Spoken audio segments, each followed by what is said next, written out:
자신의 직업에 대해서 나름 자부심을 가진 사람들이 모여가지고 한참 대화 중이었습니다.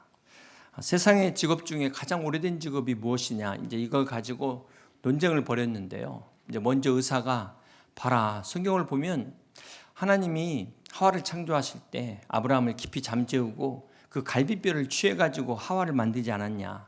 이게 최초의 외과 수술이다. 그러니까 의사가 가장 오래된 직업이라고 하니까 옆에 있는 이제 건축업자가 바로 반박합니다. 아니지. 대초에 하나님이 천지를 창조하신 게 바로 그게 건축이야. 건축행위야. 그러니까 또 이제 설계사가 그래? 그럼 하나님이 천지를 창조하시기 전에 뭐부터 하셨겠냐? 하나님이 계획이 있었지 않았겠냐? 이게 바로 설계도다. 자, 모두가 고개를 끄덕이면서 수긍하던 차에 조용히 있던 한 정치가가 이야기를 합니다. 태초에 하나님이 천지를 창조하실 때 창세기 1장 2절에 보면 땅이 혼돈하고 공허하다고 그랬는데 이 혼돈과 공허가 어디서 왔냐? 정치 때문이다. 네. 우리나라 역대 대통령을 운전으로 비교해 보니까 이승만 대통령은 초보 운전, 박정희 대통령은 과속 운전, 전두환 대통령은 무면허 운전, 노태우 대통령은 불법 운전, 김영삼 대통령은 난폭 운전, 김대중 대통령은 졸음 운전, 노무현 대통령은 갓길 운전, 박근혜 대통령은 대리 운전, 문재인 대통령은 음주 운전, 윤석열 대통령은 역주행 운전. 옛날 같으면 이런 말하면 잡혀가는데 요즘 우리가 좋은 시대를 살고 있습니다. 대통령이 국가 원수인데 그건 잘할 때 얘기고 잘못하면 국가 왼수가 되는 이 어려운 자리를 왜 그렇게 하려고 하는지 이해가 안 됩니다. 권력이라는 게 마약보다도 더 무서운 것이다. 네. 지금 온 나라가 온 난리입니다. 어느 때보다도 우리가 나라를 위해서 기도해야 될 때입니다. 여러분, 미국은 아시다시피 영국에서 박해를 받던 청교도들, 그 필그림 파더들이 신앙의 자유를 위해서 세운 나라입니다. 그러니까 미국의 건국 이념에 이 기독교를 빼고는 말할 수가 없어요. 그런데 이 미국의 위기가 어떻게 왔습니까? 바로 오바마가 대통령일 때 2015년 2월 대법원에서 동성혼을 합법화했습니다. 공식적으로 미국 전역의 동성혼이 합법화가 됐어요. 그리고 2016년에 오바마 대통령이 모든 공립학교의 화장실을 학생들 니네 마음대로 선택할 수 있다. 남자가 여자 화장실 갈 수 있다는 거예요. 그런데 이것을 2017년에 트럼프가 철회시켰습니다. 지금 현재 미국의 트랜스젠더의 숫자가 160만 명입니다. 청소년 트랜스젠더는 30만 명이나 된다고 합니다. 그런데 이 중 절반이 다 최근 5년 안에 늘어난 숫자라는 거예요. 미국의 결혼보호법이 1996년에 결혼은 오직 남성과 여성 간의 결합으로 정의되는 것이다. 동성결혼을 인정하지 않았습니다. 이것을 누가 깼습니까? 2022년 12월 바이든 대통령이 이 법을 폐지하고 동성결혼을 인정했습니다. 그래서 미국의 기독교가 트럼프를 지지하는 이유가 바로 여기에 있습니다. 우리도 차별금지법이 통과되면 이제 무너지는 것은 시간 문제입니다. 사랑하는 성도 여러분, 이거는 보수냐 진보냐의 문제가 아니에요. 이렇게 서서히 가정이 해체되는 거야말로 국가의 존립이 무너지는 국가 존립의 중대한 사안이라는 사실을 우리는 잊지 말아야 될 것입니다. 그럼 우리가 보수든 진보든 우리 기독교인들이 하나 되어서 이것만은 막아야 될 것입니다. 우리 다음 세대를 위해서 최후의 보루인 성경적 가치관을 사수하는 우리 그리스도인들이 다 될 수 있기를 주님의 이름으로 축복합니다. 우리 개신교는 정교분리 원칙을 주장합니다. 그렇다고 해서 정치를 나몰라라 하는 것은 우리가 사는 이 세상이 무너지는데도 방조하는 결과를 가져올 것입니다. 그래서 제가 지난 월요일 날 설교를 준비하다 원래는 다른 본문이었는데요.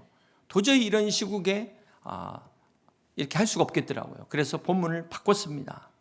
우리는 이런 때일수록 우리 믿음의 성도들이 더 하나 돼서 나라와 지도자들 위해서 기도하는 우리 성도들이 될 수 있기를 바랍니다. 우리는 지금 계속해서 성탄을 기다리는 대강절을 맞이하고 있습니다. 메시아로 오신 그 예수님, 특별히 예수님의 리더십에 대해서 우리가 함께 같이 생각하면서 은혜를 나누고자 합니다. 지금까지 인류 역사를 통해서 수많은 유형의 리더십이 존재했습니다.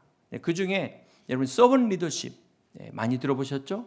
이거는 역사를 보면은 근래에서야 나온 이야기지만 사실 이 원조가 바로 예수님이십니다. 하늘의 영광 보좌를 버리시고 이 땅에 생명을 주시고 친히 섬기게 오신 예수님, 그 주님의 리더십이야말로 우리가 진정으로 본받아야 될 참된 리더십이라는 것입니다. 민수기 14장을 보시면 이스라엘 정탐꾼 12명이 가나안 땅을 40일간 정탐하고 돌아옵니다. 이때 10명은 그 땅에 그 네피림의 후손인 아낙 자손의 그 장대함을 보고 오매 기주고 우리는 메뚜기 떼에 불과하다고 다 낙심하고 절망했습니다. 그러나 오직 여호수아와 갈렙만은 그들이 거대할지라도 하나님이 우리와 함께 하시니 저들은 우리의 밥이다 라고 절대로 기가 죽지 않았습니다. 이 여호수아와 갈렙만이 오직 가나안 땅에 들어갔음을 기억하시기를 바랍니다. 바라기는 오늘 여러분에게 이 여호수아와 갈렙 같은 믿음의 눈이 열리시기를 주님의 이름으로 축복합니다. 성경의 선지자를 선견자라고도 말하는데요, seer, 보는 자라는 뜻입니다. 열왕기하 6장에 보면 이 선견자 엘리사가 아람 군대의 포위를 받게 됩니다. 아람의 수많은 군대들이 엘리사를 잡기 위해서 그를 포위했을 때 이것을 본 사환은 두려워서 떠는데 엘리사는 전혀 두려워하지 않는 것입니다. 그 이유가 뭘까요? 그것은 바로 엘리사의 영안이 열려서 그와 함께하는 불말과 불병거, 하나님의 천사가 자기를 보호하고 있는 것을 봤기 때문에 엘리사는 결코 그런 환경 가운데서도 두려워하지 않았습니다. 사랑하는 성도 여러분, 오늘 여러분이 두려워하는 것이 무엇입니까? 그 두려워하는 것만을 보지 마시고 여러분의 영안이 열리시고 믿음의 눈이 열려서 하나님이 여러분을 보호하시는 하나님의 천군 천사를 볼 수 있는 여러분 되시기를 주님의 이름으로 축복합니다. 삼중고의 장애를 가진 헬렌 켈러가 한 말 중에 이런 말이 있습니다. 시력이 있지만 비전이 없는 것이야말로 가장 불행한 삶이다. 그렇습니다. 사랑하는 성도 여러분, 우리가 보는 눈이 있는데도 이 비전이 없다면 여러분, 이것은 정말 불쌍한 삶이 될 수밖에 없습니다. 오늘 여러분에게는 어떤 비전이 있습니까? 이 꿈이라는 것, 이것도 자신을 위한 것은 이걸 비전이라고 말하지 않습니다. 이것은 야망이에요. 비전은 하나님이 주신 꿈, 거룩한 꿈을 비전이라고 말합니다. 하나님이 우리에게 주신 미래를 이 비전이라는 안경을 통해서 미리 볼 수 있는 것, 이것을 바로 하나님의 비전이라고 말합니다. 2000년 전 예수님께서 이 땅에 오신 목적이 오늘 우리에게 생명을 주고 이 하나님의 나라를 보여주시기 위하여 이 땅에 오셨습니다. 누가복음 4장 18절에 주의 성령이 내게 임하셨으니 이는 가난한 자에게 복음을 전하게 하시려고 내게 기름을 부으시고 나를 보내사 포로된 자에게 자유를, 눈먼 자에게 다시 보게 함을, 전파하며 눌린 자를 자유롭게 하고 주의 은혜의 해를 전파하게 하려 하심이라 하였더라. 예수님이야말로 이 땅에 오셔서 진정한 하나님의 비전을 몸으로 직접 보여주셨습니다. 그러므로 주님을 만난 사람마다 우리가 거듭난 생명을 받듯이 우리의 꿈도 거듭나야 돼요. 내 꿈이 아닌 하나님의 꿈으로 거듭나야 되는 것입니다. 새로운 비전을 가져야 되는 것입니다. 오늘도 그리스도 예수 안에서 여러분 하나님이 주신 비전을 발견하는 찾는 여러분 다 되시기를 주님의 이름으로 축복합니다. 잠언 29장 18절은 묵시가 없으면 백성이 방자에 행하거니와 율법을 지키는 자는 복이 있느니라. 여기 묵시가 영어 성경에는 비전으로 되어 있어요. 비전이 없는 백성은 멋대로 향하여 망할 길로 가지만 하나님의 법을 지키는 백성은 복을 받는다고 말씀하셨습니다. 오늘 우리가 말씀 안에서 하나님의 비전을 붙들고 하나님의 영원한 축복을 누리는 우리 여의도 침례교회 모든 성도들이 다 되시기를 주님의 이름으로 축복합니다.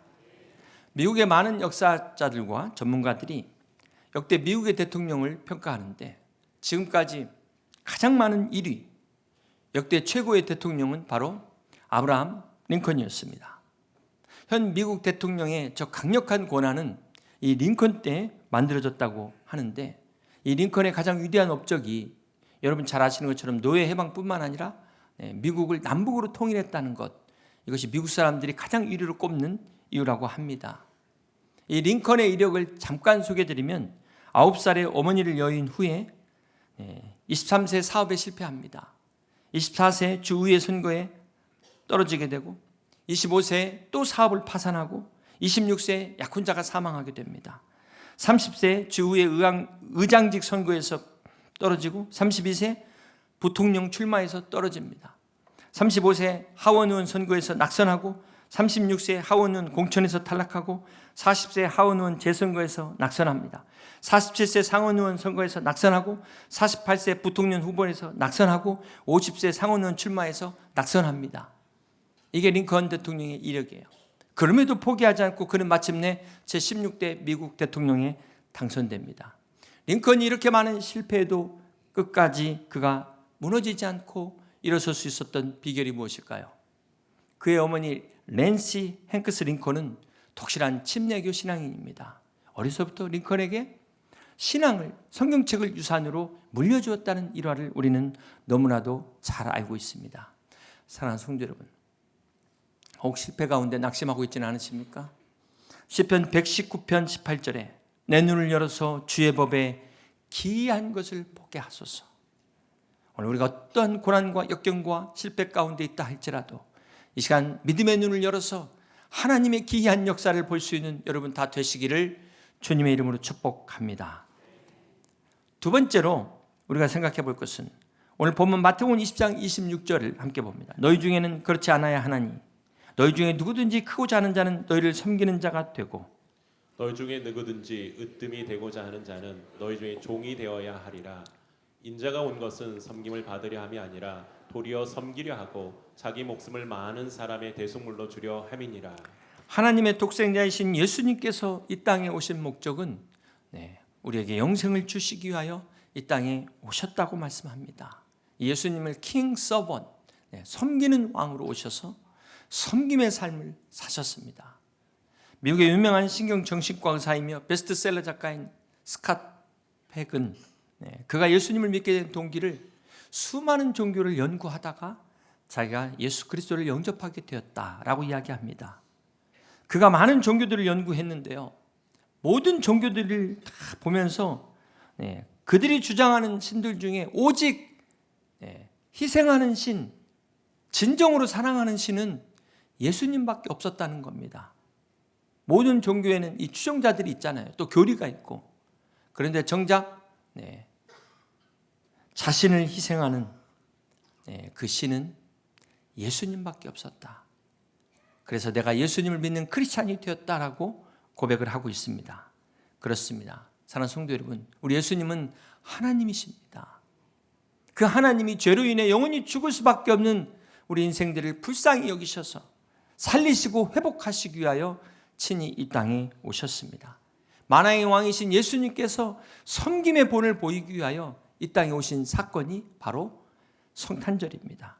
빌립보서 2장 6절에 그는 근본 하나님의 본체시나 하나님과 동등됨을 취할 것으로 여기지 아니하시고 오히려 자기를 비워 종의 형체를 가지사 사람들과 같이 되신 임마누엘의 사건이 바로 이 성탄의 사건입니다. 예수님만이 우리의 진정한 리더이십니다. 예수님만이 살아계신 우리의 영원한 리더가 되시는 것을 믿으시기를 바랍니다.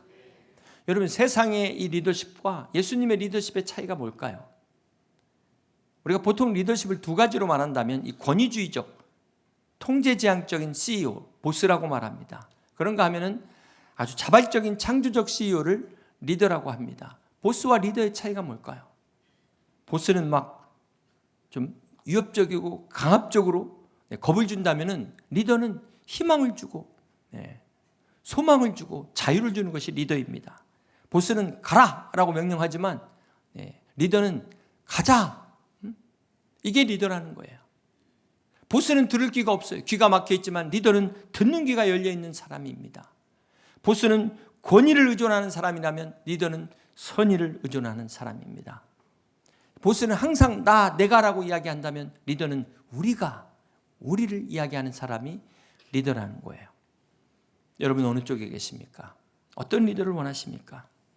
마가복음 10장 42절을 보면 예수께서 불러다가 이르시되 이방인의 집권자들이 그들을 임의로 주관하고, 이 주관한다는 말이 표준 세번역에 보면 마구대리 누르고 이렇게 표현하고 있어요. 한마디로 세상의 리더십은 위에서 누르는 리더십입니다. 오늘 본문에 바로 앞에 일어난 사건이 어떤 사건이냐면 예수님의 제자인 세베대 아들 야고보와 요한의 어머니가 예수님께 간구하는 내용이 나와 있습니다. 우리 20절 한번 같이 보실까요? 그때 세베대 아들의 어머니가 그 아들들을 데리고 예수께 와서 절하며 무엇을 구하니 예수께서 이르시되 무엇을 원하느냐 이르되 나의 이 두 아들을 주의 나라에서 하나는 주의 우편에 하나는 주의 좌편에 앉게 명하소서. 이 어머니가 이때부터 치맛바람이 있었어요. 네. 주님 정권을 잡으시면 주님 뭔가 하실 것 같은데 내 이 두 아들을 하나는 좌의정 우정에 앉혀, 이게 청탁입니다. 이게 청탁. 네. 과연 야고보와 요한의 어머니만 이렇게 생각했을까요? 자, 이걸 듣고 다른 제자들이 분노했다. 다 똑같았다는 거예요. 이렇게 세상의 관심은 어떻게 한 자리 할 수 없냐? 어떻게 나도 저기 한번 껴봐서 어떻게 한 자리 못 하겠나? 여기에만 관심이 있다는 거예요. 그런데 주님은 지금 자신을 뭐라고 말씀하십니까? 인자라고 말씀하십니다. 인자가 온 것은. 이 인자가 뭘까요? 가끔 어떤 분들이 인자 이렇게 말씀하시는데 그 인자가 아니고 이 인자는 하나님의 아들이 인간의 아들로 오신 것을 말씀합니다. 하나님의 아들이 왜 인간의 아들로 육신을 입고 오셔야 되는지 예수님의 사명을 말하는 호칭이 인자예요. 주님은 하나님의 우편의 영광의 보좌를 포기하셨습니다. 그리고 기꺼이 사람의 아들로 인자로 오셔서 우리에게 영원한 생명을 주셨습니다. 주님은 하늘의 보좌의 그 영광의 자리가 중요하지 않았다는 거예요. 오늘 죄로 인해 죽을 수밖에 없는 우리들에게 진정한 소망을 주시기 위하여 메시아로 이 땅에 오셔서 그것도 자신의 목숨을 다 내어주기까지 십자가에 죽기 위하여 오신 것이 바로 이 성탄인 것입니다. 그러므로 이 주님의 사랑 안에서 구원받은 우리들은 주님을 본받는 이 섬김의 삶을 살아야 될 것입니다. 우리가 세상의 권세를 얻고 또 명예를 얻는 것은 으뜸이 되기 위해서 성공하기 위해서가 아니라 오늘 주님이 말씀하신 것처럼 복음을 전하기 위해서 이 복된 소식을 전하기 위하여 섬기기 위하여 우리가 성공해야 되는 것입니다. 그렇습니다. 이제 구원받은 성도라면 우리의 삶의 목적이 바뀌어야 돼요. 성공의 목적도 바뀌어야 되는 것입니다. 형통의 목적도 바뀌어야 되는 것입니다. 오늘 우리가 예배 중에 사무처리를 했습니다. 관례상 많은 성도들을 참여시키기 위해서 불가피한 예배 중에 진행되는 것을 여러분 양해해 주시리라고 생각합니다. 제가 지난번 제주도에 목자 세미나 기간에 모슬포 교회를 방문한 적이 있었어요. 100년의 역사가 넘는데요. 거기 그 역사관에 가보니까 그 제적부, 성도들 기록부가 다 있는데 1800년대 거기 이름 보니까 학생으로 기록되어 있더라고요. 쫙 성도들 명단이 나오는 거예요. 그리고 1923년에 회의록이 그대로 손으로 수기로 작성된 게 있는데 사무처리를 개회하다, 폐회하다. 우리 내용들이 그대로 그때가 어느 때입니까? 우리나라 근대화의 주역이 기독교였다는 사실을 우리는 잊지 말아야 될 거예요. 저희 어렸을 때만 하더라도 YMCA, YWCA 교회가 사회를 선도했어요. 그런 영향력을 끼쳤는데 지금 어떻게 됐습니까? 안타깝게도 지금 기독교가 사회의 영향력은커녕 지탄을 받고 있는 이 안타까운 현실을 우리가 보고 있습니다. 어쩌다 이렇게 됐을까요? 왜 이렇게 됐을까요? 여러분 이스라엘의 사해 바다는 죽은 바다입니다. 그러나 그 위에 갈릴리 바다는 생명의 바다라고 해요. 왜 사해 바다가 죽은 바다가 되었을까? 그것은 위로부터 받기만 하고 내보내지 않기 때문에 죽은 바다가 됐다는 것입니다. 그러나 반면에 이 갈릴리 호수가 살아있는 바다가 되는 것은 받은 물을 내보내기 때문에 살아있는 생명력을 유지할 수 있었다는 거예요. 마찬가지로 우리가 받은 이 은혜를 하나님께서 주신 이것을 우리가 내 안에서 멈추게 한다면, 흐르지 못한다면 우리도 사회바다 같은 죽은 심령이 될 것입니다.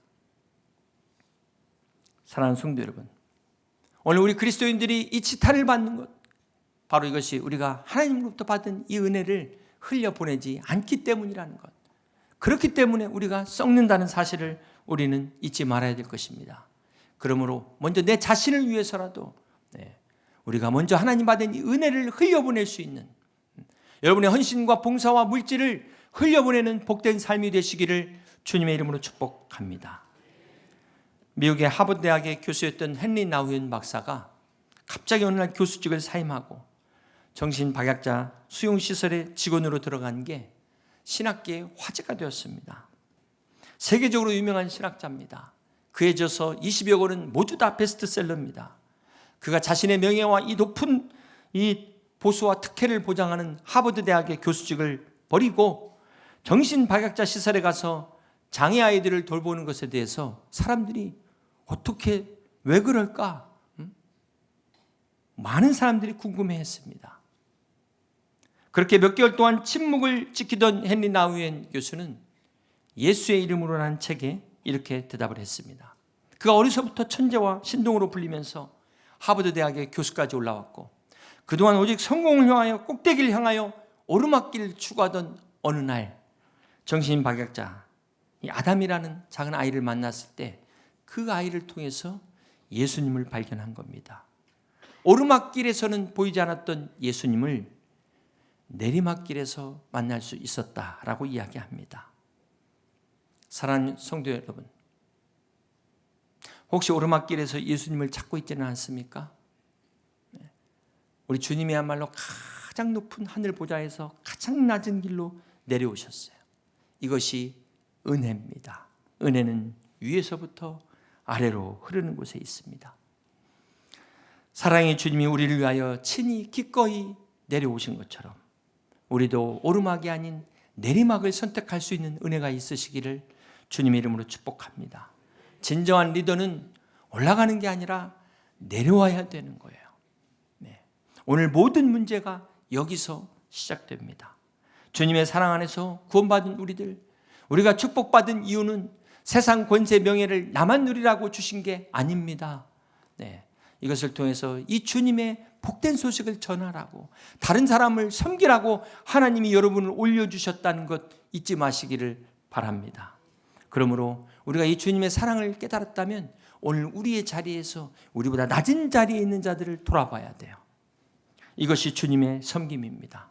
리더에 있어서 가장 중요한 자질이 예수님의 비전을 갖는 것, 이것이 첫 번째고 두 번째가 섬김이라면 마지막 세 번째는 지혜를 갖는 것입니다. 리더가 아무리 위대한 비전을 제시해도 지혜가 없으면 이 비전을 이룰 수 없습니다. 훌륭한 리더십에서 빼놓을 수 없는 중요한 자질 중에 하나가 바로 이 지혜입니다. 창세기 41장에 보면 요셉이 드디어 애굽의 총리가 되었을 때 요셉이 하나님이 주신 지혜로 7년의 풍년을 만족하지 않고 다음 올 7년의 흉년을 대비하게 됩니다. 여러분 생각해 보세요. 당시 나일강 4대 문명지 중에 하나입니다. 나일강이 있는데 가뭄이 온다고 뭘 준비하자 어쩌자. 그 당시 그 사람들이 어떻게 생각했을까요? 말도 안 된다고 생각하지 않았겠습니까? 그러나 요셉의 지혜는 이 풍년의 때 흉년을 대비했기 때문에 그 혹독한 가뭄의 7년의 흉년을 지혜롭게 넘길 수 있었던 것입니다. 오늘 우리 지도자들에게 이런 지혜가 필요해요. 풍년이라고 해서 팡팡 쓰면 안 되고 이 퍼주는 식 복지가 아니라 이 저출산과 다가올 이 환경의 문제를 미리 대비할 수 있는 지혜가 지도자들에게 필요하다는 것입니다. 지금도 늦었지만 더 늦기 전에 대비해야 돼요. 그런데 이렇게 표만 의식해가지고 퍼줄 생각만 하니 이러다가 이제 문제가 드러나기 시작하면 그때는 너무 늦다는 거예요. 그래서 우리 국민들만이라도 지혜를 가져서 올바르게 분별해야 될 것입니다. 사랑하는 성도 여러분, 생각해 보세요. 요셉이 무슨 국정 운영의 경험이 있었습니까? 무슨 당이 있었습니까? 무슨 조직력이 있었습니까? 그에게 있는 것은 오직 하나님밖에 없었어요. 그러나 요셉이 하나님 주신 지혜로 나라를 다스릴 때 그 당시 이집트뿐만 아니라 주변 국가까지 태평성대를 이루었음을 믿으시기를 바랍니다. 오늘 우리 리더들에게 정말 이 지혜가 필요해요.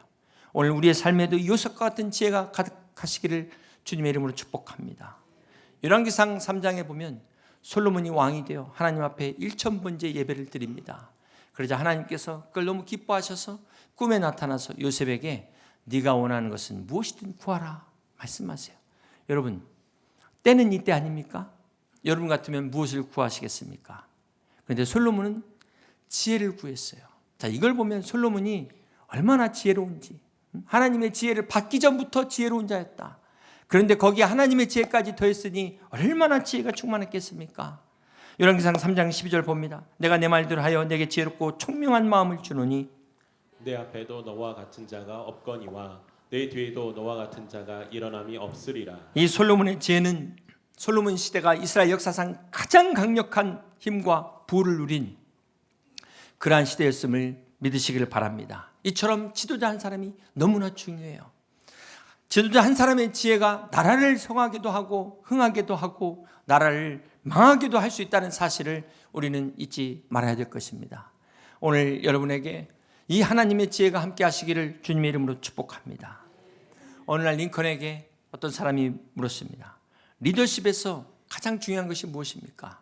이때 링컨은 주저하지 않고 지혜입니다라고 이야기했다고 합니다. 그러자 그가 다시 물었습니다. 그 지혜를 어떻게 사용해야 됩니까? 그러자 링컨이 바른 판단으로 사용해야 합니다. 이렇게 이야기하자 이 사람이 또 물었어요. 그 바른 판단은 어떻게 할 수 있습니까?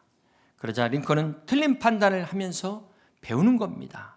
그때 또 다시 물었어요. 그럼 바른 판단과 틀린 판단은 어떻게 구별합니까? 그러자 링컨이 웃으면서 그게 바로 지혜입니다. 그러자 마지막으로 또 물었어요. 그 지혜는 어디서 얻습니까? 링컨이 미소를 지으면서 내 지혜의 원천은 어릴 적 어머니께 배운 성경 말씀입니다 라고 이야기했다고 합니다.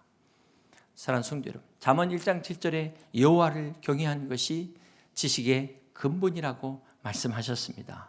잠언 9장 10절은 여호와를 경외하는 것이 지혜의 근본이요 거룩하신 자를 아는 것이 명철이라고 말씀하셨습니다.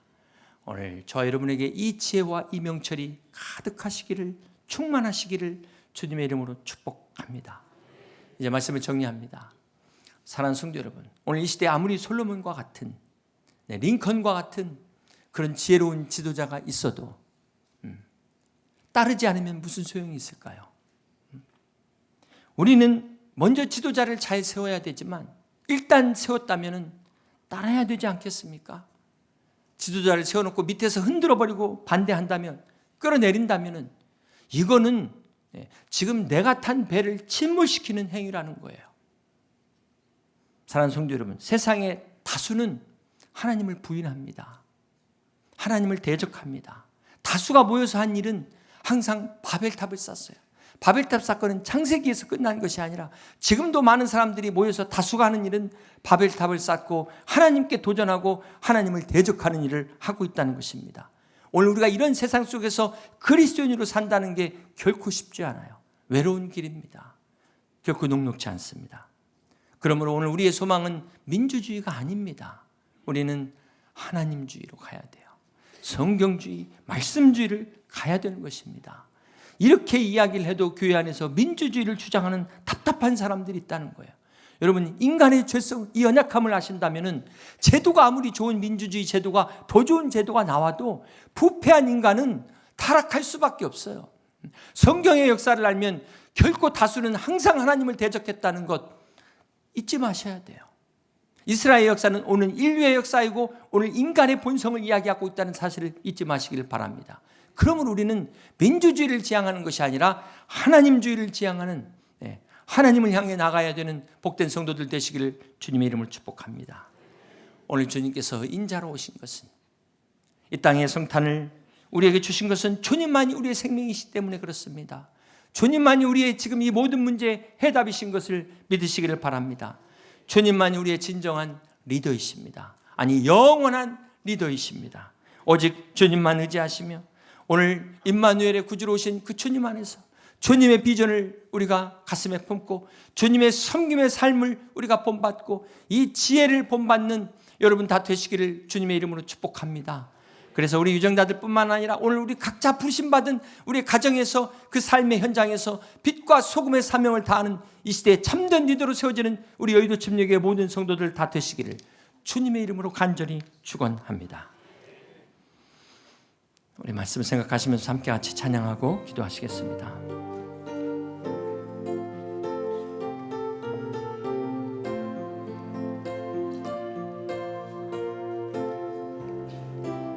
오랫동안 기다리던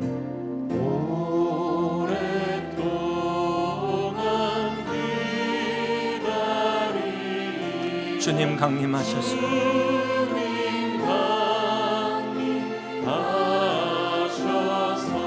죄의 매인 백성들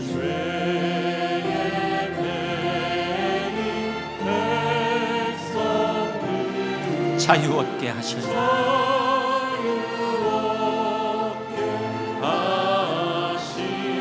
주는 우리 소망이요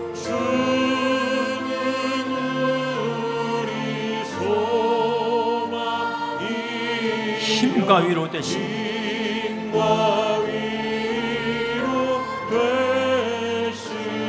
오래 기다리던 백성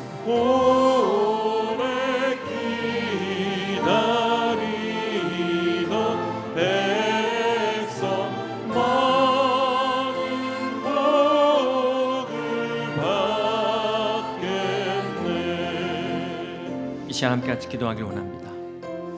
사랑하는 성도 여러분, 우리 예수님께서 이 땅에 인자로 오신 것은 우리 예수님만이 영원한 생명이시기 때문에 그렇습니다. 그 주님만이 우리의 진정한 리더요 영원한 리더가 되심을 기억하시고 이 시간 오직 우리가 하나님만 의지하며 기도하길 원합니다. 성탄의 구주로 오신 그 주님의 비전을 우리 가슴에 품게 하시고 주님이 그렇게 삶의 본을 보이신 것처럼 우리도 섬김의 삶을 살게 하시며 주님의 지혜로 이 어려운 모든 난관들을 극복해 나갈 수 있도록 빛과 소금의 사명을 다하는 그런 리더로 살아갈 수 있도록 기도하길 원합니다. 특별히 우리 유정자들을 위해서 주님의 은혜와 구원의 축복과 성탄의 복된 소식이 저들 가운데도 함께 하셔서 진정한 나라와 국민을 위한 섬김과 지혜의 지도자들이 될 수 있도록 우리 함께 같이 기도하시겠습니다.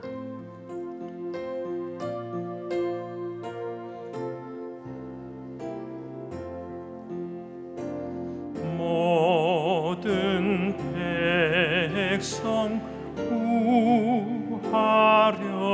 구하려고 임금으로 오시니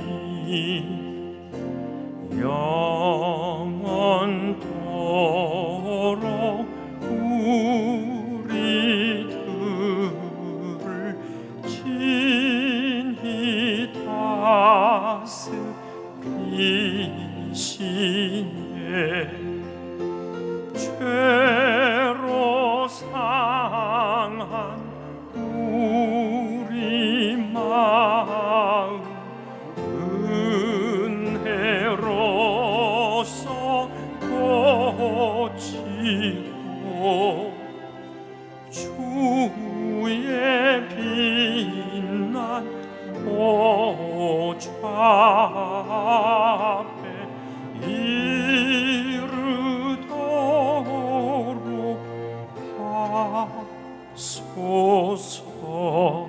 다 같이 일어나서 찬양합니다.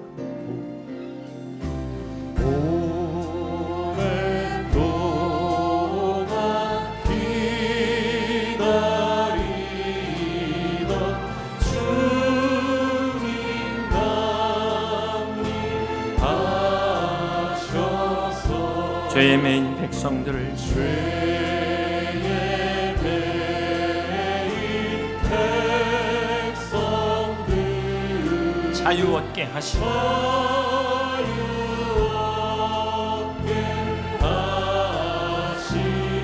주는 우리 소망이요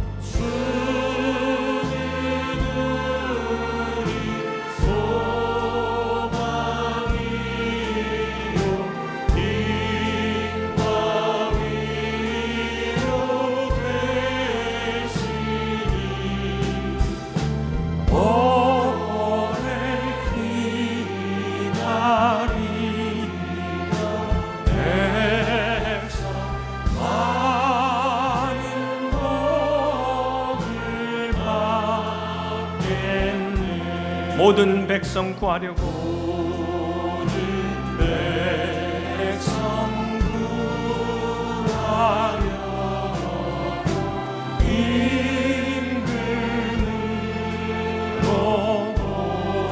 오시니 영원토록 우리들을